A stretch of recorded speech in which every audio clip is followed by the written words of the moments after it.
Yo trabajo muchísimo con adolescentes, incluso en el semáforo.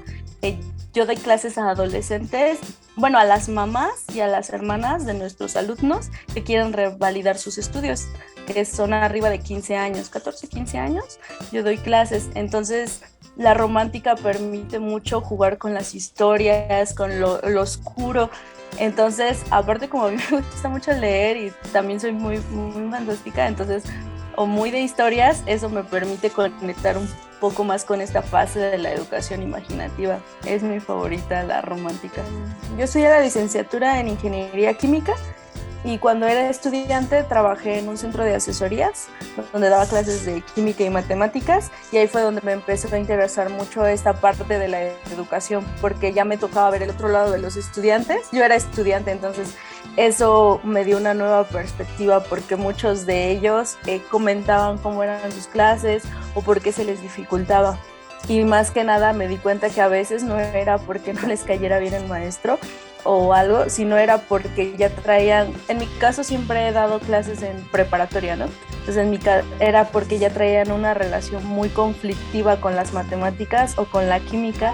La mayoría de profesores que damos estas materias tenemos otra formación. Por ejemplo, yo soy ingeniero químico y no tengo una formación formal como docente, ¿no? Todo lo he adquirido de cursos, como por ejemplo con educación imaginativa. Entonces replicamos lo que aprendimos. Entonces, si a mí me enseñaron de tal manera, esto lo replico, y aparte queremos como mostrarlas como muy difíciles, muy formales, y no nos vamos tanto como al juego a veces, ¿no? Entonces, acaba de cumplir un año como docente ya en aula. Entonces, pues mi mundo se vino abajo, ¿no?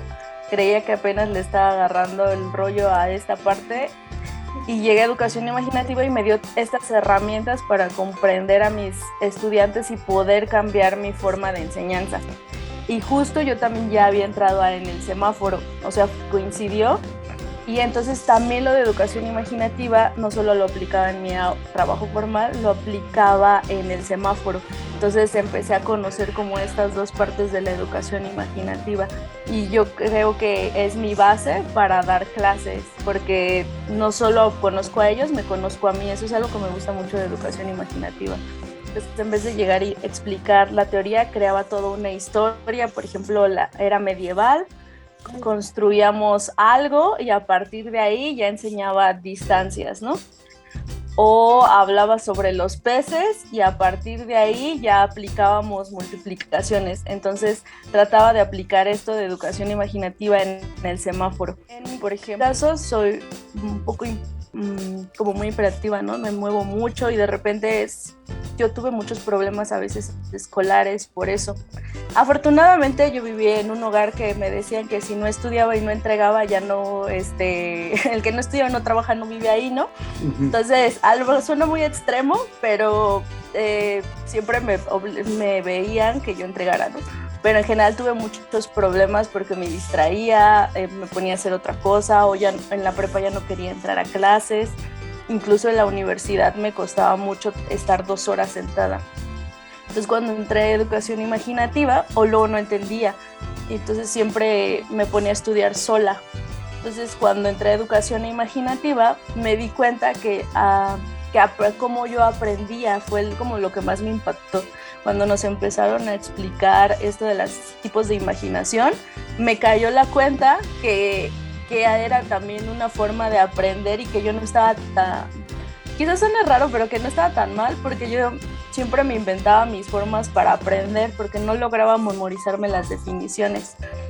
Entonces, yo al conocerme y saber que yo aprendía de estas maneras o podía aprender de estas maneras y que podía disfrutar también esta imaginación en mí, podía trasladarlo al aula.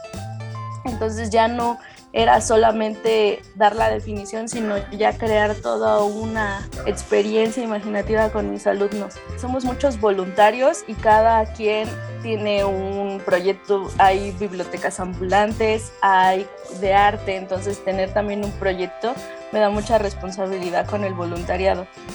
Segunda, me emociona mucho porque significa que podemos acercar la ciencia y la tecnología a grupos vulnerables. Por lo general, he tratado desde que estoy en el voluntariado tomar cursos sobre enseñanza de la ciencia o sobre otras metodologías para también trasladarlo al semáforo, pero siempre se habla de contextos más formales o de alumnos que a lo mejor son de escasos recursos, pero que sí tienen un acompañamiento o que sí tienen acceso a algo. Y en este caso, realmente nuestros alumnos son un grupo vulnerable.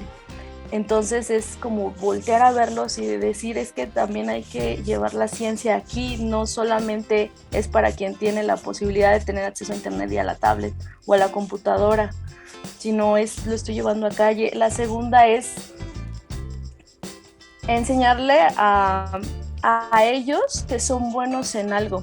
Yo realmente no me dedico a lectoescritura en eso porque pues no es mi expertise y siento que la voy a regar, pero en mate son muy buenos, entonces eso les levanta mucho el ánimo, porque después de que han salido de la escuela o tienen rezago escolar, darse cuenta que realmente sí son buenos en algo, eso les levanta mucho el ánimo y probablemente el uso de estas simulaciones los va a motivar más a seguir y más bien a continuar con sus estudios.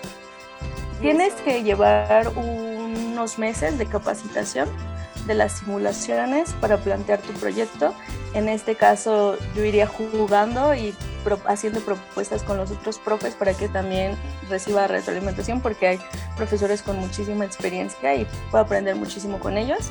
Y ya después en octubre, que terminan toda esta capacitación, comienza la implementación del proyecto.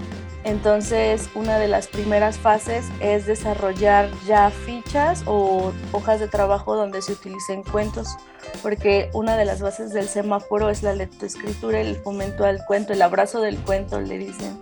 Entonces, combinar los cuentos con el uso de las simulaciones y las matemáticas y la ciencia en el semáforo. Entonces, hacer una selección de cuentos y todo este tipo, después capacitaciones con otros docentes y habilitar algunos espacios en nuestra escuela que tenemos ya fija para que nuestros alumnos vayan, porque sí vamos a calle, pero ellos también merecen estar por lo menos recibiendo clase en un techo, porque todo el día están en el sol, todo el día están pensando que si van a juntar el dinero y solamente lo que hacemos es aportar a una fracción de lo que ellos necesitan, porque tienen muchas carencias, tienen muchas necesidades. Entonces yo creo que si habilitar un espacio con el equipo sería lo ideal. Bueno, pues tenemos nuestras redes sociales, Instagram y Facebook, lo buscan como en el semáforo se aprende. Entonces en cualquier red social nos mandan un mensajito y pues ya les brindamos información sobre donaciones, voluntariado o simple y sencillamente con que nos apoyen a compartir una publicación. Eso es de mucho impacto porque hay quienes ven las publicaciones y le comentan a las mamás de que está este grupo, ¿no?, que les da clases y ellas nos buscan o por lo menos ya tienen confianza o nos identifican. No se ve mi playera, pero ahorita traigo mi playera del semáforo y eso hace que también pues lleguemos a más lugares.